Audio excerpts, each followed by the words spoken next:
नमस्कार दोस्तों। आइए आज सुनते हैं ब्रिटेन में बसे हिंदी कथा साहित्य के जाने माने लेखक तेजेंद्र शर्मा द्वारा लिखी हुई कहानी बेघर आँखें। तो आइए कहानी शुरू करते हैं। भयभीत आँखें, सहमा हुआ चेहरा, शब्दों से बेखबर। वह रसोई के दरवाजे पर आ खड़ी हुई है। उसका कोई न कोई नाम तो अवश्य होगा। इस परेशानी के वातावरण में भी वह क्या सोचने बैठ गया है। पुरुषोत्तम नायर वही नाटक दोहरा रहा है जो कि वह पिछले वर्ष भर से करता रहा है। मैं आपका घर लेके भागने वाला नहीं। हमारे साथ कभी भी ऐसा नहीं हुआ जी कि अब उनके साथ कोई झोपड़पट्टी वाले की माफिक बात करे। मैं फिर से विचलित हो जाता हूँ। 50 वर्षीय नायर की तीसरी पत्नी। नई नवेली दुल्हन की ओर देखता हूँ। नायर त्रिवेंद्रम से नया विवाह करके कल ही लौटा है। क्या मैं ठीक कर रहा हूँ? सूरी साहब को गुस्सा आ गया है। शुक्ला जी तुसी पागल ना बनो, बस तुसी हुण पासे हो जाओ। ए मादर, पिछले 3 महीने से तूने यह क्या नाटक लगा रखा है? भाड़े की बात करो तो आज देता कल देता। सूरी साहब मनान कौन करता है जी, मेरा डिपॉजिट है ना आपके पास। तेरी माँ का, अभी कुल मिलाकर 6 महीने का भाड़ा हो गया 60,000 रुपया और तेरा डिपॉजिट है 50,000 और उसमें से भी 5,000 तेरे दलाल ने ले रखा है। उसमें बचा 45, बाकी 15,000 तेरा बाप देगा। क्या क्या सपने दिखाकर बम्बई लाया होगा अपनी तीसरी पत्नी को। मायावी नगरी बम्बई पहले ही दिन उसे क्या क्या जलवे दिखा रही है। वह शायद थोड़ी ही देर पहले नहाकर गुसलखाने से बाहर निकली है। उसके बाल गीले हैं। उसने एक प्यारा सा छोटा सा कुत्ता गोद में उठा रखा है। सूरी साहब की घुड़की सुनकर कुत्ते को महसूस हुआ कि उस पर दबाव थोड़ा बढ़ गया है। वह घबराकर अपनी मालकिन की ओर देखने लगा। मालकिन हिंदी न जानते हुए भी घटनाक्रम को समझने का प्रयास कर रही है। महेश से अब सहन नहीं हो पा रहा है। 6.25 फुट लंबे महेश के गठे हुए शरीर की मछलियां उसकी काली टी शर्ट से बाहर फिसलने लगी हैं। उसने सीधे नायर का गिरेबान ही पकड़ लिया है। ठेठ मराठी लहजे में शुरू हो गया। ठाव हाय का तुला पाटिल मड़ियातल मला। मिस्टर शुक्ला, ये क्या बिहेवियर है जी? मिस्टर मेरा गिरेबान छोड़ो जी। नायर पूरी तरह से गड़बड़ा चुका था। मैं घबराकर महेश को अलग करने का प्रयास करता हूँ। महेश मुझ पर नाराज होने का नाटक करता है। भाई साहब, अभी बीच में नहीं बोलने का। माँ कसम, इसने अगर अब भी फ्लैट खाली नहीं किया तो इसका सारा सामान चौथे माले से नीचे फेंक दूंगा। नायर ने ऐसी स्थिति कल्पना भी नहीं की थी। उसके दिमाग में तो यही योजना उड़ान भर रही थी कि किस प्रकार फ्लैट को हड़प लिया जाए। फ्लैट का मालिक तो लंदन में रहता है, भला उसके पास समय कहाँ है बम्बई आकर लफड़े में पड़े। उसे पूरी पूरी उम्मीद थी कि वह फ्लैट हथिया लेगा, किंतु यहाँ तो मामला उल्टा ही पड़ गया। शुक्ला जी, आप जेंटलमैन आदमी हैं जी, आई रिस्पेक्ट यू। अब यह गुंडा मवाली की माफिक बात करेगा तो ठीक नहीं जी। नायर का सांस उखड़ने लगा था। चेहरे पर बदहवासी छा रही थी और मैं स्वयं महसूस कर रहा था कि नायर की स्थिति कई स्तरों पर पतली हो रही थी। मुझे अपने स्वर की शालीनता पर स्वयं ही आश्चर्य हो रहा था। देखिए मिस्टर नायर, पिछले 2 सालों से आप हमें तंग कर रहे हैं। अगर पहले से ही आप हमारी बात मान लेते तो यह हालात हम सबको नहीं देखने पड़ते। मैं शायद नायर की कही हुई बात से प्रभावित होकर जेंटलमैन बनने का प्रयास कर रहा था। शुक्ला जी, हमको आपके घर में रहने का भी नहीं जी। सच बोलेगा तो इस घर में कोई है जी, कोई रहता है, बहुत तंग करता है जी। हमने कितनी पूजा करवाई जी, मगर कोई फायदा नहीं। रात को जब बेडरूम में सोता जी तो जैसे कोई मेरा गला दबाता जी। हमको इधर रहने का कोई शौक नहीं जी, इस घर में भूत जी। नायर ने बेडरूम की तरफ इशारा करते हुए कहा। अरे नायर, जब तुम उस भूत के पति को इतना परेशान करोगे तो वो भूत तुमको छोड़ेगा क्या? ना जाने यह बात अचानक मेरे मुंह से कैसे निकल गई, लेकिन उसके बाद एक पल भी मेरा व्यक्तित्व वहां मौजूद नहीं रह पाया। रसोई के दरवाजे के निकट भीगी बिल्ली की गोद में डरा सहमा कुत्ता मुझे परेशान करने लगा। चांदनी भी तो कई बार गुसलखाने से नहाकर यूं ही ठीक उसी स्थान पर खड़ी होकर मुझे आवाजें लगाया करती थी। मैं चाहे कितना भी व्यस्त क्यों न हूं, उस आवाज को एक बार सुन लेने के बाद काम छोड़ देना विवशता हो जाती थी। चांदनी मेरे जीवन में वास्तविकता की खुशबू भरने वाली चांदनी, मुझ जैसे बेवकूफ इंसान के जीवन में अक्ल का दिया जलाने वाली चांदनी। उस सिंह राशि वाली अप्रतिम सुंदरी को कर्क रोग ने जकड़ लिया था। ठीक उसी जगह मेरी गोद में चांदनी ने मौत की हिचकी ली थी, जहां रात को नायर के अनुसार उसका गला एक अज्ञात शक्ति घोंटने लगती है। वही अज्ञात शक्ति कभी मेरे जीवन की संपूर्ण शक्ति थी। 5 वर्षों तक कैंसर से जूझती चांदनी अपने अंतिम दिनों में बस इसी कमरे में कैद होकर रह गई थी। अस्पताल से उसके लिए एडजस्टेबल बेड ले लिया था। वह अस्पताल में नहीं मरना चाहती थी। घर में ही ऑक्सीजन, मॉर्फिन और अकेलापन। वह सारा समय दीवार पर लगी काले रंग की घड़ी को देखती रहती थी। उस घड़ी के डायल में मकड़ी का जाला बना था और सेकंड के कांटे पर मकड़ी बनी थी। उसी मकड़ जाल में गुम रहती चांदनी, शायद उसे एहसास हो चला था कि वह किसी भी घड़ी हमारा साथ छोड़कर जाने वाली है। एक दिन वही चांदनी तस्वीर बनकर दीवार घड़ी के स्थान पर विराजमान हो गई। क्या वही नायर को यहाँ चैन से नहीं जीने दे रही थी? अरे कितनी पूजा करवाई, केरल से पुजारी पंडित बुलवाए, मगर वो तो जाने का नाम ही नहीं लेती। अक्खे घर में चलती फिरती दिखाई देती है। तो घर खाली क्यों नहीं कर देते? पूजा पाठ के चक्करों में क्यों पड़े हो? पूजा पाठ से चिंतित सूरी साहब का फोन लंदन भी आया था। अरे शुक्ला जी, वो हरामी बड़ा परेशान कर रहा है। टैम ते किराया नहीं देंदा जे, ते चक्कर लगवा रहा है। ने लिविंग रूम दे विच 6x6 ਦਾ एक मंदिर बनवा लिया, जे रोज पूजा ते पूजा करी जाता है। मैं परेशान अपनी यादों के ताजमहल से दूर लंदन में बैठा, वहाँ की सर्दी में भी पसीना आ गया। अगर उसने 18x10 के कमरे में 6x6 का मंदिर खड़ा कर दिया तो मेरा लिविंग रूम लग कैसा रहा होगा। लेकिन मंदिर तो मैंने रसोई में बनवा रखा था। एक छोटा सा लकड़ी का मंदिर जनार्दन ने बनवाया था। उसमें शंकर भगवान से लेकर ईसा मसीह तक को प्रतिष्ठित कर रखा था। फिर नायर को इतना बड़ा ढांचा लिविंग रूम में बनवाने की क्या जरूरत आन पड़ी थी? सुनेत्रा, मेरी वर्तमान पत्नी, तो घर किराए पर देने के शुरू से ही विरुद्ध थी। वो बरस पड़ी। आप ना बस अपने आप को ही अक्लमंद समझते हैं। वो चंद्रकांत आपका सगा हो गया है। वह है तो दलाल ही ना, पूरे 80,000 खा गया हमारे।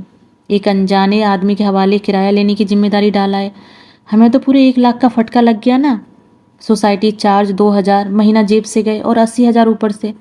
जब मेरे लिए कोई चीज़ खरीदनी होती है तो बजट याद आ जाता है। चंद्रकांत, वो अचानक अनजान व्यक्ति कैसे बन गया? जब चांदनी जीवित थी तो भाभी भाभी कहता थकता नहीं था। उसकी पत्नी मेघा तो मुझे राखी बांधने लगी थी। अपने लोग कितनी आसानी से धोखा देकर बेगाने हो सकते हैं।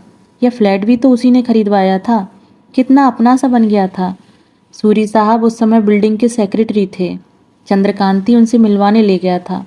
कितनी बार तो भोजन भी हमारे साथ ही किया करता था। अरे पूरियां तो भाभी जी बनाती हैं बस, और उस पर कद्दू की सब्जी कमाल करती हैं भाभी। चंद्रकांत खाता भी जाता था और चांदनी की तारीफ भी करता जाता था। सूरी साहब हमेशा कहा करते थे, शुक्ला जी, दलाला नू ऐना ज्यादा मुंह न लाया करो। दलाल पहले दलाल ते फिर कुछ और मैं सूरी साहब को खिसका हुआ माना करता था। चंद्रकांत मेरे कहे अनुसार नायर से पैसे तो वसूलता रहा, लेकिन उसे मेरे बैंक के खाते में न डालकर अपने खाते में जमा करवाता रहा। मैं जब भी लंदन से फ़ोन करके पूछता तो जवाब मिलता, चिंता न को भाई साहब, भाड़ा में ले आया था। झूठ भी तो नहीं बोलता था। किराया तो ले आता था, लेकिन खा जाता था। बम्बई के प्रति मेरे सारे भ्रम उसने तोड़ दिए थे। मैं तो घर किराए पर देना ही नहीं चाहता था। बस चंद्रकांत ने ही फंसा दिया था। भाई साहब, आप भी कमाल करते हैं। सुना नहीं, खाली घर भूत का वास। घर खाली रखेंगे तो दीवारें तक खराब हो जाएंगी। किराए पर दे देते हैं। भाड़ा हर महीने में कलेक्ट करता रहूँगा और आपके बैंक में जमा करवाता रहूँगा। कम से कम सोसाइटी का तो खर्चा निकलता रहेगा। काश यह हो पाता। सुनेत्रा हमेशा कहती है, आपको बेवकूफ़ बनाना तो बहुत ही आसान है। बस कोई आपकी थोड़ी सी तारीफ कर दे कि आप कितने अच्छे हैं, कितनी अच्छी कहानियाँ लिखते हैं, बस हो गए आप उस पर फिदा। वो 5,000 मांगे तो बस पकड़ा देंगे। क्या आप बिना विश्वास या जीवन की गाड़ी पटरी पर चल सकती है? जीवन में कहीं न कहीं किसी न किसी पर तो विश्वास करना ही पड़ता है। किसी विश्वास के तहत ही तो हम अपने बच्चों को उनके स्कूल के अध्यापकों के हवाले कर देते हैं। यह भी तो एक विश्वास ही है कि पति पत्नी एक दूसरे को जहर देकर मारने का प्रयास नहीं करेंगे। हाँ, जब विश्वास को ठेस पहुंचती है तो दर्द बहुत होता है ना। आज तो आलोक भी यही कह रहा है। आप भी कमाल करते हैं। मुझे क्यों नहीं सौंपी यह जिम्मेदारी? मुझसे कहा होता तो कम से कम यह दिन नहीं देखना पड़ता। आलोक चंद्रकांत नहीं बन जाएगा, यह भी तो विश्वास की बात है ना। इस मामले में विश्वास तो करना ही पड़ता है, किंतु विश्वास निभाया तो सूरी साहब ने। बड़े छांट अकेले रहते हैं, मजाल है कि किसी का एहसान रख लें। रिटायर्ड जीवन बिता रहे हैं, घर में बस एक नौकरानी है, किसी के जीवन में दखल नहीं देते, अपने काम से काम रखते हैं, आँख कान खुले रखते हैं, सब कुछ जानते हुए भी मस्त मौला बने रहते हैं। उनके साथ पहली मुलाकात की यादें बहुत कड़वी हैं। न जाने कब वे मित्र अंततः घर के सदस्य ही बन गए। चांदनी की बीमारी में अस्पताल ले जाने से भी पीछे नहीं हटते थे। सही आन वाले, ठेठ पंजाबी, दिल के राजा, उनकी कड़वी बातों में भी एक सच्चाई होती है। उनका भी यही कहना था कि जब बम्बई छोड़कर लंदन बसने जा रहे हो तो घर बेच कर जाओ। उस समय मुझे सूरी साहब पर संदेह हुआ था, क्योंकि फ्लैटों की दलाली ही तो उनकी आय का मुख्य स्रोत है। शायद दलाली बनाने के चक्कर में है। उस समय चंद्रकांत बहुत अपना लग रहा था। उसका मीठा अपनापन सूरी साहब के कड़वे सच्चे अपनेपन पर विजयी हो गया। और पुरुषोत्तम नायर आ बैठा मेरे घर। जी मेरी वाइफ हैं, 2 बच्चे हैं, फिल्मों के लिए एक्स्ट्रा सप्लाई करने की एजेंसी है मेरी। फिल्मी लोगों को तो फ्लैट किराए पर देने के मैं शुरू से ही विरुद्ध था, लेकिन चंद्रकांत अपनी लच्छेदार भाषा में मुझे समझा गया। बम्बई से विदा के समय वो अपनी मारुति वैन भी लाया था। सुबह 4:30 बजे एयरपोर्ट पहुंचना था, वह रात 3 बजे ही घर पहुंच गया। चिंता तो करने का ही नहीं भाई साहब, मैं हूं ना। मुझे किसी काम के सिलसिले में 7 महीने पश्चात लंदन से वापस बम्बई आना पड़ा। पहला झटका लगा जब बैंक गया। चंद्रकांत ने बैंक में एक भी रुपया जमा नहीं करवाया था। उससे संपर्क किया, फोन उसकी पत्नी ने उठाया। अरे भाई साहब कैसे हैं आप? अरे भाई साहब क्या बताएं, धंधे में ऐसी प्रॉब्लम आ गई थी कि आपके पैसे घर में ही खर्च हो गए। अपनी छोटी बहन समझकर माफ़ कर दीजिए। बस एक डील फाइनल होने वाली है, सबसे पहले आपके पैसे ही वापस करेंगे। मैं आज तक समझ नहीं पाया कि उस अंधे के चेहरे की आवाज़ पर न चाहते हुए भी कैसे विश्वास कर पाया। वैसे यह भी तो सच है कि मेरे पास और चारा भी क्या था। 11 महीने पूरे होने में अभी 4 महीने बाकी थे। या तो 4 महीने का किराया भुलाकर किसी और पर विश्वास करता, फिर यह भी तो परेशानी थी कि जिस किसी को बताऊंगा वही मजाक उड़ाएगा। चंद्रकांत को बुलाकर पास बिठाया और उसे समझाने की बेकार सी कोशिश करने लगा। जिन बातों पर स्वयं अपने आप को विश्वास नहीं था, वो भला चंद्रकांत को कैसे समझा पाता। लंदन में रहने के कारण मेरी सोच में थोड़ा अंतर तो आ ही गया था। चंद्रकांत से कहा कि भाई हमें अपना घर तो देख लेने दो, जरा पुरुषोत्तम नायर से अपॉइंटमेंट तो पक्की कर लो। लो आप भी कैसी बातें करते हैं भाई साहब, घर आपका है।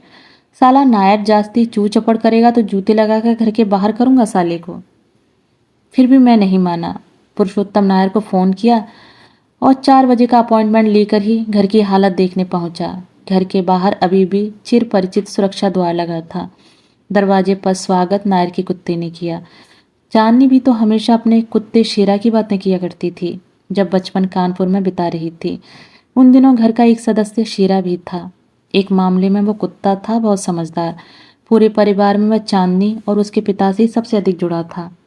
चांदनी के नेत्र सदा ही शेरा को याद करते हुए सजल हो उठते थे। शेरा जिसे चांदनी गोद में बिठा लिया करती थी, कुछ ही दिनों में इतना बड़ा हो गया था कि चांदनी को अपनी पीठ पर बिठाकर पूरे घर में घुमा सकता था। एल्सेशियन कुत्ता था, पूरी तरह से स्वामी भक्त।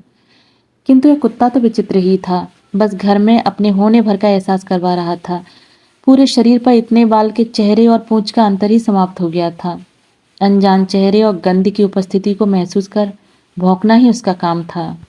दरवाजा एक युवती ने खोला था। भरे शरीर वाली, केरल की सुंदरता, बड़ी बड़ी आंखें, खिला रंग, अवश्य ही नायर की बेटी होगी। हेलो अंकल, आइए आइए अंकल, अंदर आ जाइए।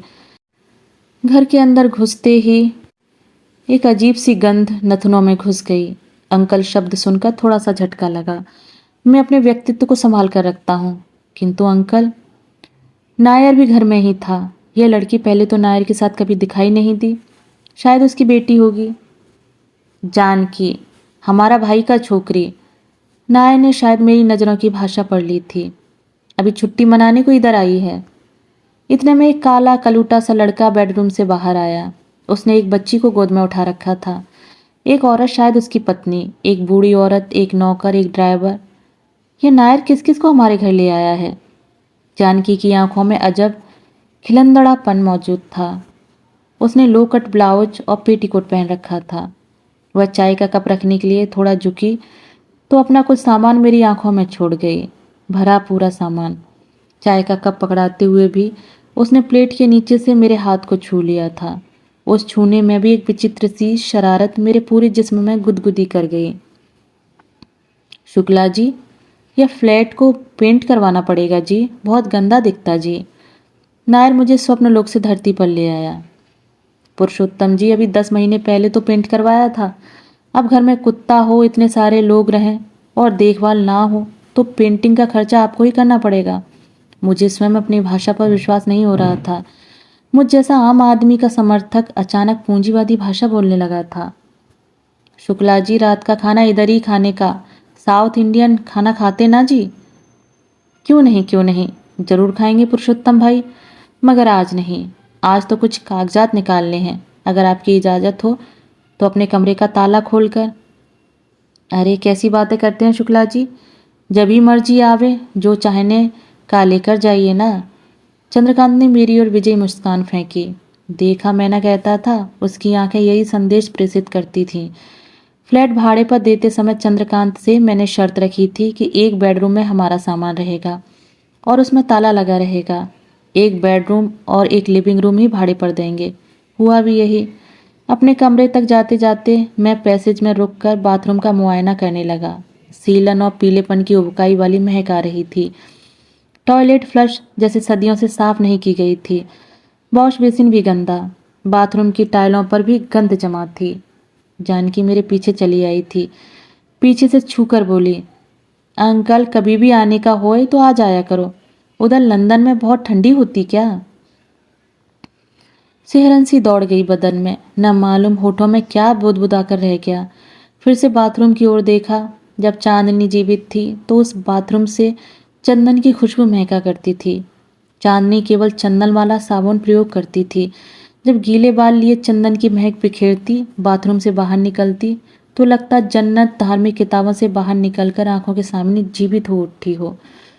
अपना बेडरूम खोला तो 7 महीने की सीलन और घुटन ने मेरा स्वागत किया। मैंने तुरंत ही सभी खिड़कियां खोल दी, पर्दे हटा दिए। सूरज की रोशनी ने कमरे में प्रवेश किया तो जैसे कमरे में रखी वस्तुओं को नए जीवन का आभास हुआ। मुड़कर देखा तो जानकी अब भी शरारती आंखों से देखकर मुस्कुरा रही थी। आगे बढ़कर मुझसे लगभग सट कर खड़ी हो गई। अंकल, अंदर सभी ठीक है ना? ये कैसी परीक्षा ले रही है जानकी, और क्यों? कहीं ये नायर की चाल तो नहीं? मैंने राशन कार्ड और अन्य कागज निकाले, नायर को नमस्कार किया। जानकी की आंखों को बता दिया कि वह मुझे अच्छी लगी थी।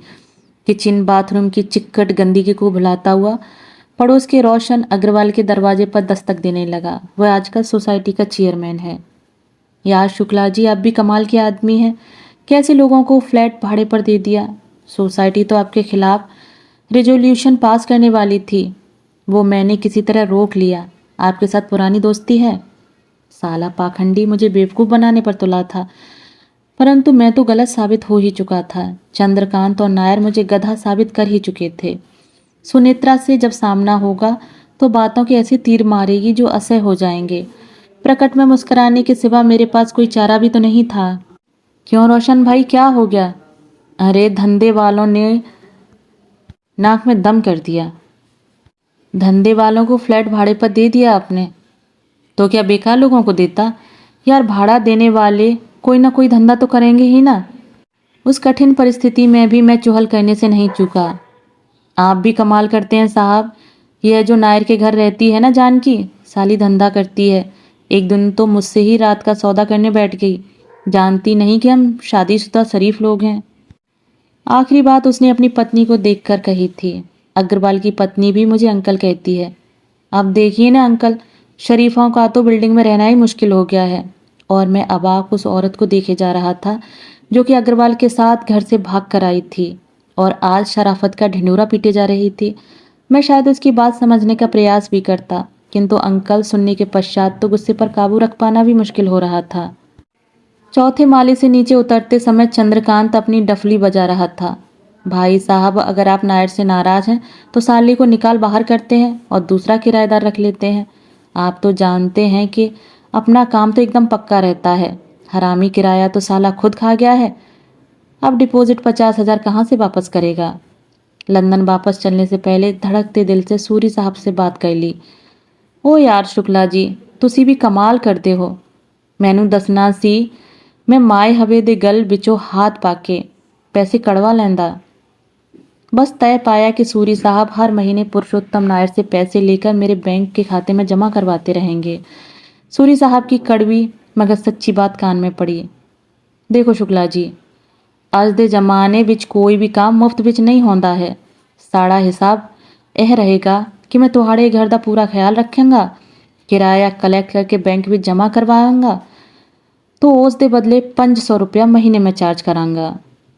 सूरी साहब की स्पष्ट बाध्यता बहुत पसंद आई।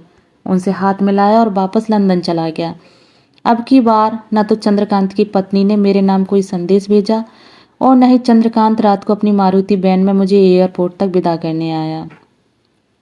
आलोक आज भी आशा लगाए बैठा था कि मैं घर का उत्तरदायित्व उस पर छोड़कर जाऊंगा, किंतु वह इस काम का जिम्मा स्वयं आगे बढ़कर नहीं उठाना चाहता था। मैं तो भाड़े का जिम्मा सूरी साहब के सिर लगाकर लंदन वापस चला गया, किंतु अब परेशानी शुरू हुई पुरुषोत्तम नायर के लिए। सूरी साहब बिना झिझक हर पहली किराया वसूल करने पहुंच जाते नायर के पास। वह उनसे बचता फिरता, बहाने खोजता, किंतु सूरी साहब ने जिस बात की ठान ली सो ठान ली। पहले 2-3 महीने तो एकाध सप्ताह के विलम्ब से पैसे आते भी रहे। उसके बाद तो सूरी साहब जैसा दबंग व्यक्ति भी परेशानी महसूस करने लगा। उनका माथा ठनका जब वे किराए के सिलसिले में घर पहुंचे और वहां उन्होंने लिविंग रूम्स में 6 बाई 6 फुट का एक नया ढांचा खड़ा देखा। सूरी साहब हक्के बक्के रह गए, सोच रहे थे क्या जवाब देंगे शुक्ला को। भला एक विवादित ढांचा घर के अंदर कैसे। सूरी साहब, इधर घर में भूत प्रेत बहुत होने का जी। खास केरल से पंडित जी को बुलवाया जी। 1 महीना तक पूजा चलेगा। इधर तो रहना भी मुश्किल हो गया जी। तेरी माँ का नायर, पूजा के लिए घर में यह तोड़ फोड़ का क्या मतलब है। इस साले को अभी का अभी तोड़, नहीं मांगता यह लफड़ा इधर। अरे सूरी साहब, घर आपका, शुक्ला जी का, हम तो बस इधर पूजा करता जी, कोई रंडीबाजी तो नहीं करता ना जी। सूरी साहब परेशान। उल्लू का पट्ठा नायर पूजा पंडितों पर तो खर्च कर सकता है, मगर भाड़ा देते समय साली की माँ मर जाती है। पूजा के उठते धुएं से कमरे की छत काली पड़ गई है, जाले लटकने लगे हैं, किचन के प्लेटफॉर्म पर मैल जमने लगा है, सफ़ेद मार्बल पीला और काला पड़ने लगा है, अलमारी का सनमाइका जगह जगह से उधड़ने लगा है, बाथरूम का पेंट गलाजत की अलग कहानी सुना रहा है। सूरी साहब प्रतीक्षा में है कि शुक्ला का फ़ोन कब आता है। अब तो फ्लैट खाली करवाना ही पड़ेगा। लंदन से किसी को भी फ़ोन करने से पहले मेरा दिल धक धक करने लगता था। तो वे थे सूरी साहब। डर लगता था कि न जाने फ्लैट के बारे में क्या अशुभ समाचार सुनने को मिलेगा। लिविंग रूम में मंदिर के बारे में सुनने के बाद तो सुनित्रा के लिए और अधिक बर्दाश्त कर पाना असंभव था। उसने मुझे ऐसी हिकारत भरी निगाह से देखा कि मेरे लिए बम्बई का टिकट कटवाने के अतिरिक्त कोई चारा नहीं बचा। सूरी साहब ने अंततः नायर को फ्लैट खाली करने का नोटिस दे डाला। काय का खाली करने का जी? तुम अपना कीमत बोलो जी, मैं ये फ्लैट खरीद लेंगा। अभी तो मैं केरल जाता, उधर शादी है। सूरी साहब चुप। यह भी नहीं पूछ पाए कि आखिर शादी है किसकी, बेटे की या फिर बेटी की। मेरी फ्लाइट रात के 12:30 बजे छत्रपति शिवाजी एयरपोर्ट पहुंची। प्रकाश और उसकी पत्नी दोनों मुझे लिवाने हवाई अड्डे पहुंचे थे। प्रकाश और हनी जैसे मित्र अपने जीवन की सर्वोत्कृष्ट उपलब्धियों में से एक मानता हूँ। प्रकाश जैसा प्रतिबद्ध मित्र अंग्रेजी में कहा जाए तो एक इंडेंजर्ड स्पीशी है। ऐसे लोग दुनिया में बहुत ही कम बचे होंगे। प्रकाश ने देखते ही हाँक लगाई।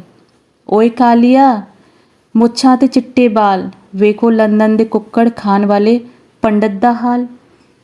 वह मुझे अपने घर ले गया। उसके घर रहने का एक निजी लाभ यह भी था कि सुबह 6 बजे उठकर भी नायर के घर पर धावा बोला जा सकता था। हनी ने सुबह सुबह उठकर चाय बना दी थी। प्रकाश तो रात वाले कुर्ते पजामे में भी साथ हो लिया। पहले हम सूरी साहब के घर पहुंचे।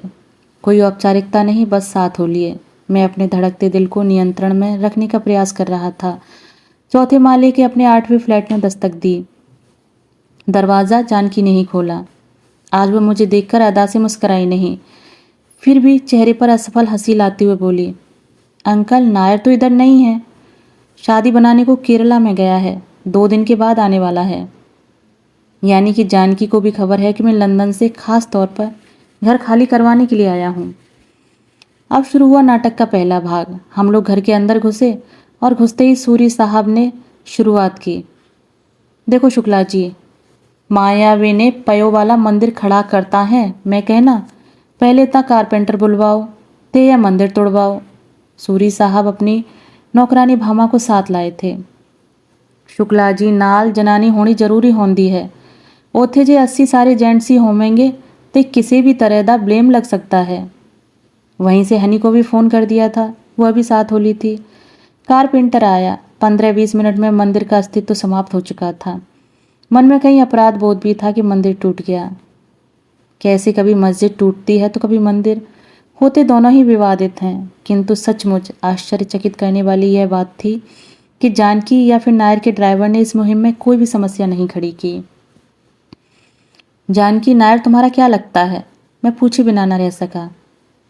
मेरे बाप का दूर का भाई लगता है। जानकी का दो टूक जवाब हाजिर था। अंकल, इस आदमी का अक्ल ही मारा क्या है? इतना पैसा पुजारी लोगों पर खर्च किया, रात भर पूजा चलता था, दारू मटन न मालूम क्या करता है। अभी अपनी शादी बनाने गया है। क्या बहन जो अपनी शादी बनाने गया है? अब सूरी साहब के हैरान होने की बारी थी। अंकल, जानकी की आंखों में पहली बार विचित्र सी सच्चाई दिखाई दी। बस 2 दिन की तो बात है, हमको अभी घर से नहीं निकालो। नायर जैसे ही वापस आता हम तभी का तभी चला जाएगा। वैसे मैं तो कल ही चली जाने वाली है। मैंने सूरी साहब की तरफ देखा। इससे पहले कि वे कुछ बोल पाते, प्रकाश बोल उठा। ठीक है लड़की, तुम जैसी भी हो, नायर को फ़ोन कर दो कि अगर 2 दिन में केरल से वापस नहीं आया तो हम सारा सामान उठाकर बाहर फेंक देंगे। जानकी से अधिक हैरान तो मैं था कि किस प्रकार प्रकाश ने स्थिति की बागडोर अपने हाथ में ले ली थी। मैंने एक बार फिर अपने बेडरूम का ताला खोला, वहाँ दीवार पर लगी चांदनी की फ़ोटो को साफ किया, खिड़कियाँ खोलीं, कमरे को प्रकाश के कुछ घूंट पिलाए और यह भी पक्का कर लिया कि सामान से किसी प्रकार की छेड़छाड़ तो नहीं की गई है। सूरी साहब भी प्रकाश के तेज के सामने चुप्पी लगा गए थे। सामने वाले घर से इमरान की शिकायत सबसे पहले सुनने को मिली। यह क्या अंकल, कैसे आदमी को घर भाड़े पर दे दिया? मालूम नहीं कैसी गंदी पूजा करता है, चूहों का खून निकाल कर चढ़ाता है। मैं शायद इमरान की कही बात को हिंदू पूजा के विरुद्ध आक्रोश मात्र मान लेता, किंतु घर में भागते चूहे अपनी आंखों से देख कर आ रहा था। अपन तो आपकी रिस्पेक्ट करता है, नहीं तो साले को टपका डालेगा एक दिन, बोल देना उसको। यह सुनकर मन में एक नीच विचार कुलबुलाया। अगर इमरान नायर को टपका दे तो अपना काम बन जाएगा। फिर इमरान के तो अंडरवर्ल्ड के साथ संबंध भी हैं। क्या सचमुच इमरान ऐसा कर सकता है? यह मध्यवर्गीय विचार जितनी तेजी से दिमाग में आया, उससे भी अधिक द्रुत गति से बाहर भी हो गया। चौथे माले से उतरा तो धोबी, एसटीडी वाला, केबल वाला, दूध वाला, सभी को मुझसे एक ही शिकायत थी कि कैसे आदमी को फ्लैट किराए पर दे गया। सभी के पैसे नायर पर बकाया थे। ए सेठ, उसको निकालने से पहले हमारे पैसे डिपॉजिट में से ज़रूर काट लेना। Deposit my foot. अब हमारी टोली चली सूरी साहब के घर। उनकी नौकरानी भामा चाय बना लाई। हमारा अगला कदम क्या होना चाहिए? अगर नायर वापस नहीं लौटा तब क्या होगा? आखिर मैं छुट्टी और कितने दिन के लिए बढ़वा पाऊंगा? बहुत कठिनाई से 10 दिन की छुट्टी मंजूर करवा पाया था। माँ से मिलने जगरांव भी जाना था। क्या वहाँ का कार्यक्रम स्थगित कर दूँ? सुनेत्रा तो बहुत नाराज़ होगी यदि माँ से बिना मिले वापस चला गया, और फिर इतनी देर से भारत आकर माँ से ना मिलूँ तो ये बदतमीजी ही होगी। सूरी साहब ने मशवरा दिया। देखो शुक्ला जी, पहले तो चलिए तोहाड़े दलाल नू मिलिए, औसदा कम है घर खाली करा के देना। दूजा, जे तुसी पुलिस दा मामला संभाल सकते हो ते मैं 4 बंदे बुला के सौरे दा सामान थल्ले सुट देना। नहा धोकर तैयार हुए। चंद्रकांत का ऑफिस। वहाँ जाकर अपने भाग्य पर रोना आ गया। चंद्रकांत तो अपना काम धंधा बंद करके मीरा रोड चला गया था। किसी को अपना नया पता तक नहीं देकर गया था। यह विचार तो सपने में भी नहीं आ सकता था कि चंद्रकांत ऑफिस को ताला लगाकर सरक लेगा। आपके कितने अंटी कर गया है? सामने से प्रश्न सुनकर एक और झटका लगा। यहाँ तो जो भी उससे पूछने आ रहा है किसी के 10 ले गया है तो किसी के 15, एक के तो 40 गोल कर गया है। सामने वाले को क्या बताता कि मुझे 80,000 की चपत लग गई है। मीनाक्षी की याद आ गई। उसकी पुलिस में अच्छी पहचान है। अब मीनाक्षी के साथ DN नगर पुलिस स्टेशन। मन में एक विचार यह भी आ रहा था कि नायर को वापस आ लेने दूं। यह भी तो हो सकता है कि वह आकर स्वयं ही फ्लैट खाली कर दे। ऊहा-पोहा में मीनाक्षी से ढंग से बात भी नहीं कर पाया। वह मेरी स्थिति को भली भांति समझ रही थी। वह तो सदा ही मेरी स्थिति समझती रही है, बिना किसी अपेक्षा के। सदा से ही मेरे सभी काम अपने जानकर करती रही है। कई बार सोचता हूँ कि प्रकाश, हनी, मीनाक्षी, अरुण, कमल, विजय, करण कितने नाम हैं जिन्होंने बिना किसी स्वार्थ के मेरे कई काम किए हैं। क्या मैं भी उनकी अपेक्षाओं पर खरा उतरा होऊंगा? मेरी ही तरह वे भी तो ऐसे मित्र की चाह रखते होंगे जो बिना स्वार्थ के उनके काम आए। क्या मैं केवल आत्मकेंद्रित व्यक्ति हूँ? इंस्पेक्टर शेंडे ने मीनाक्षी और मुझे बिना प्रतीक्षा करवाए अपने कमरे के भीतर बुलवा लिया। देखिए मिस्टर शुक्ला, यह मामला है सिविल का। नायर ने आपका ताला तोड़कर उस पर कब्जा तो नहीं किया है ना? दूसरे, आपके पास ऐसा कोई डॉक्यूमेंट भी तो नहीं जिससे पता चले कि आपने अपना फ्लैट उसे लीव एंड लाइसेंस पर दिया है। पिछले साल से इस बारे में भी नए कानून बन गए हैं। आपको पुलिस स्टेशन को भी सूचित करना होता है। लाइसेंसी की फ़ोटो जमा करवानी होती है तो फीस भी भरनी होती है। इस मामले में पुलिस आपकी कोई सहायता नहीं कर सकती। मैं बेवकूफ़ की तरह कभी मीनाक्षी को तो कभी इंस्पेक्टर शिंदे को देखे जा रहा था। मीनाक्षी ने मराठी में इंस्पेक्टर शिंदे से कहा, तुम्हाला काहीतरी करायलाच लागेल साहेब।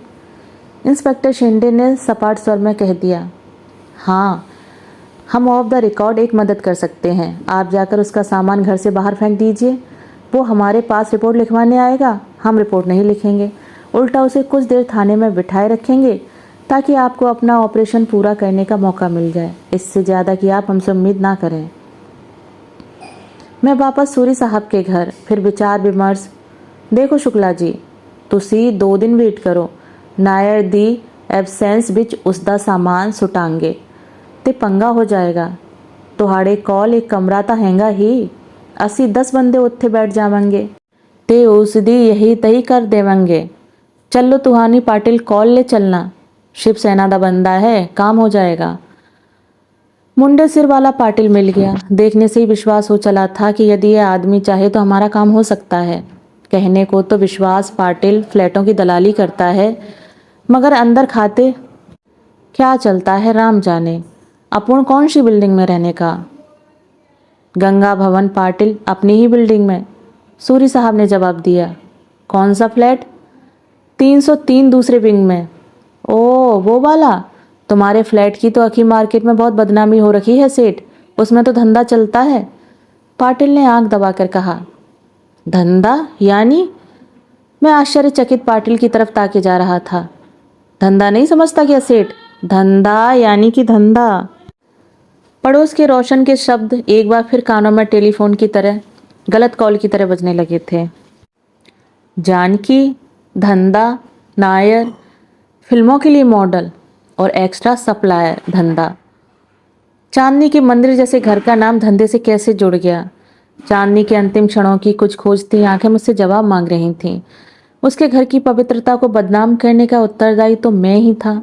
चंदन के साबुन से नहाई गीले बालों वाली चांदनी की आंखों में अब भी वही प्रश्न टंगा है, ऐसा कैसे हो गया है?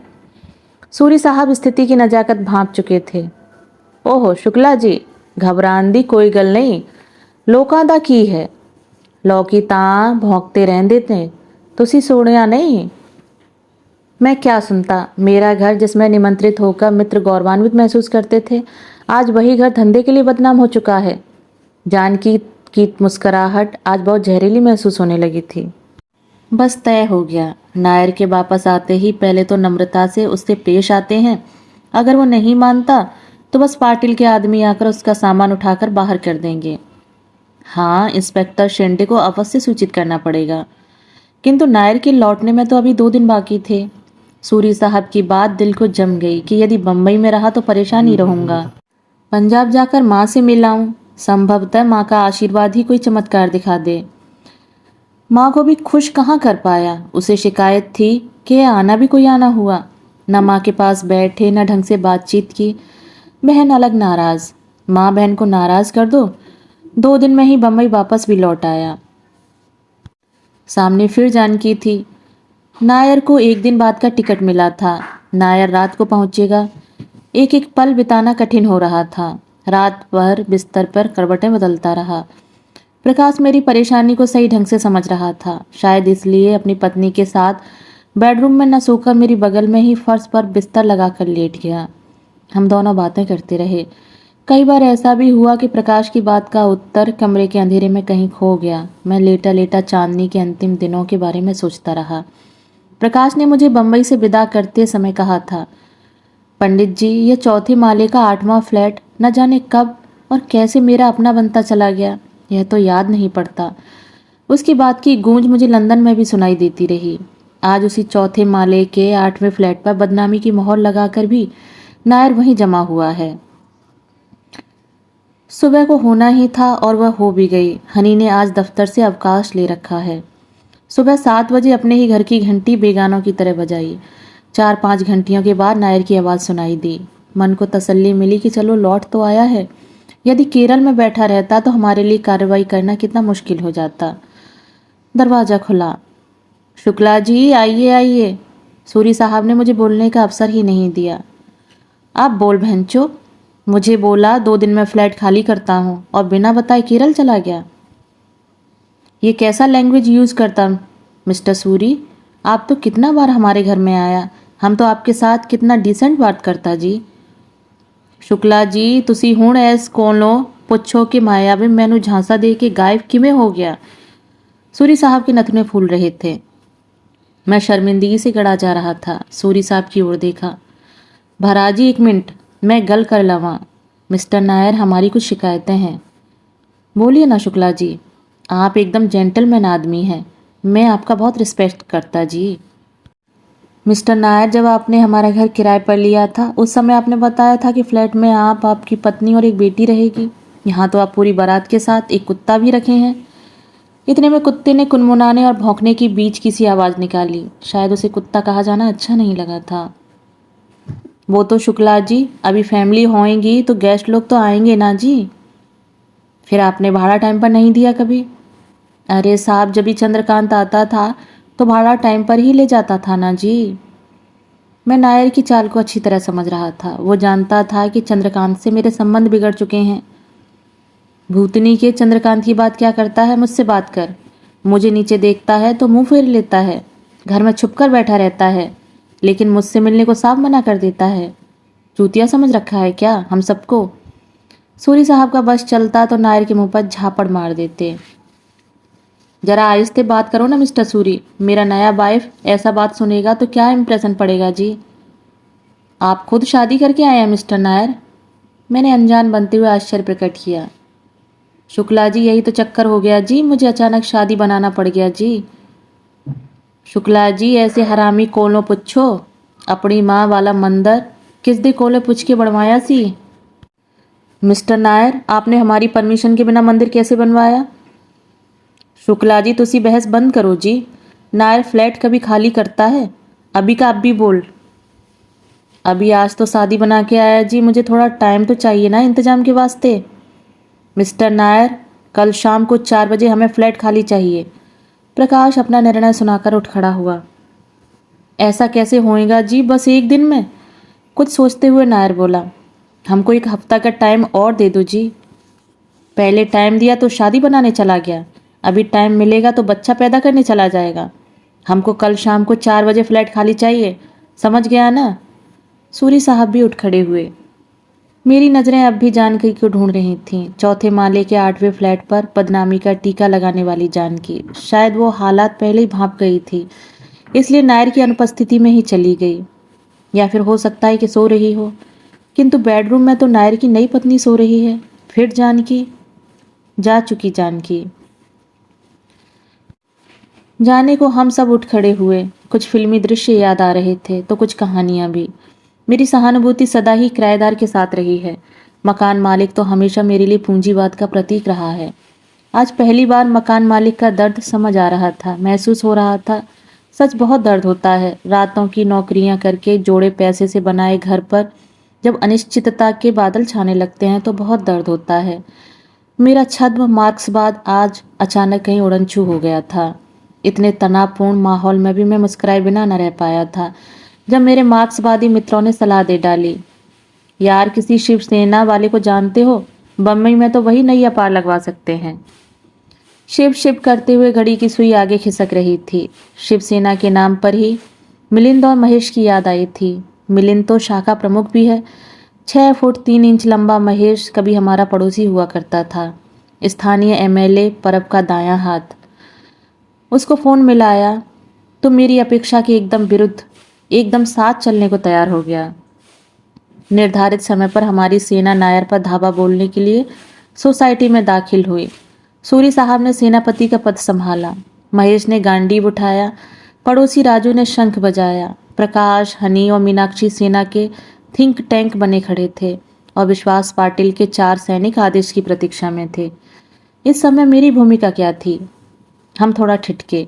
नीचे कंपाउंड में ही एक लंबा चौड़ा काला, बड़ी बड़ी मूछों वाला, काला चश्मा लगाए एक व्यक्ति दिखाई दिया। भाई साहब, साला पूरी तैयारी में है, महेश मेरे कान में फुसफुसाया। उस काले व्यक्ति ने अंग्रेजी में पूछा, do you recognise me mister Shukla? मेरे चेहरे पर अनिश्चितता के भाव देख वह स्वयं बोला, लेकिन इस बार हिंदी में, मैं कामले, मेरा ऑफिस आपके एजेंट चंद्रकांत के एकदम बगल में ही था। आप उधर आते थे तो मेरे साथ भी इंट्रोडक्शन हुआ था। माफ़ कीजिए, मैंने आपको पहचाना नहीं। आप यहाँ कैसे? कुछ नहीं, बस वो नायर के बारे में थोड़ा बात करने का था। महेश हत्ते से उखड़ गया। काय झाला, तुम कोई गुंडा मवाली है जो हमको अपने फ्लैट में जाने से रोकेगा? अरे हम ऐसा किधर बोला, अपन तो बस इंसानियत की खातिर बोला कि उसको दूसरी जगह खोजने के लिए थोड़ा वक्त दे दीजिए। हमको लेक्चर नहीं मांगता। अपन का नाम महेश दलवी, अक्खा अंधेरी में किसी को भी पूछ लेने का, समझा? कामले चुप खड़ा रह गया। एक बार काला चश्मा उतारा, उसे साफ किया, फिर से आंखों पर चढ़ा लिया। फिल्मी विलेन अजीत के रॉबर्ट सरीखा दिखाई देने वाला कामले महेश की एक घुड़की के आगे सहम गया था। वो हमारी सेना के साथ चौथे माले के 8वें फ्लैट की ओर चल दिया। पहली बार नायर घबराया सा लगा। शुक्ला जी, अभी तो अरेंजमेंट नहीं हुआ है जी, हमको 1 हफ्ता का टाइम और दे दो जी।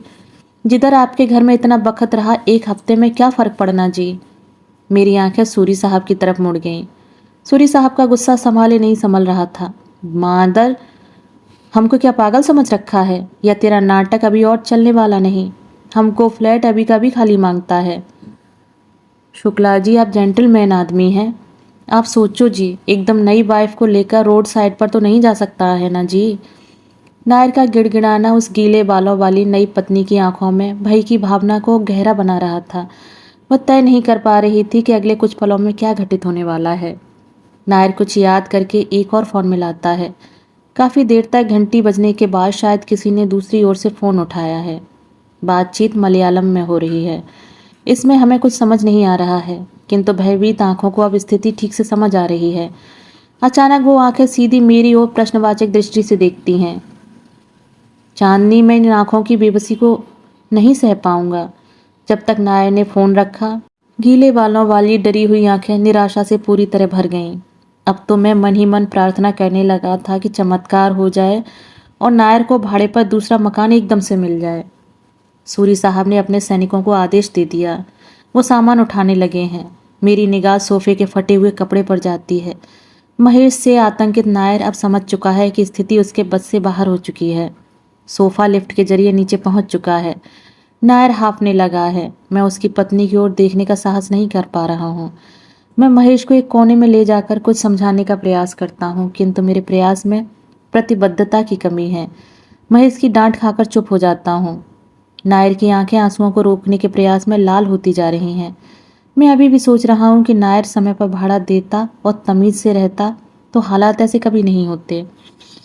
नायर मेरे निकट आ खड़ा हुआ है।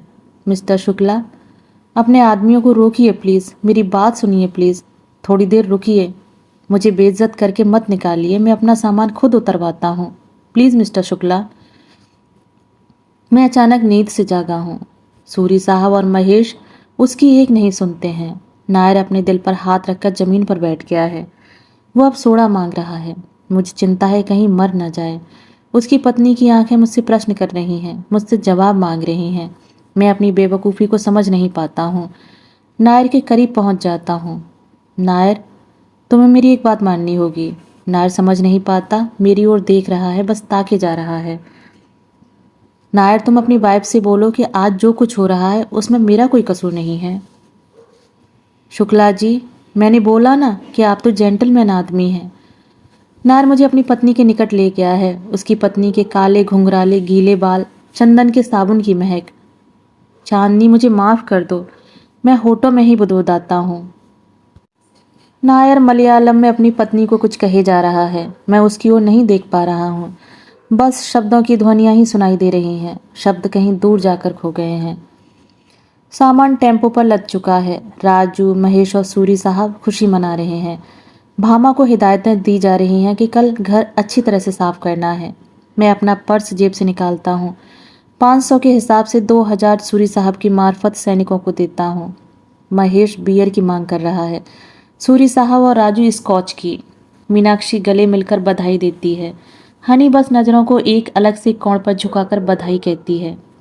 प्रकाश शायद मेरी स्थिति को समझ रहा हो, बस मेरा हाथ दबा देता है और मैं इस अपराध बोध से जूझ रहा हूँ कि क्या मैंने चांदनी की कुछ खोजती हुई आंखों को एक बार फिर से बेघर कर दिया है। दोस्तों, अभी आप सुन रहे थे तेजेंद्र शर्मा द्वारा लिखी हुई कहानी बेघर आंखें। दोस्तों, कहानी आपको अच्छी लगी हो तो वीडियो को लाइक और चैनल को सब्सक्राइब जरूर करें। धन्यवाद।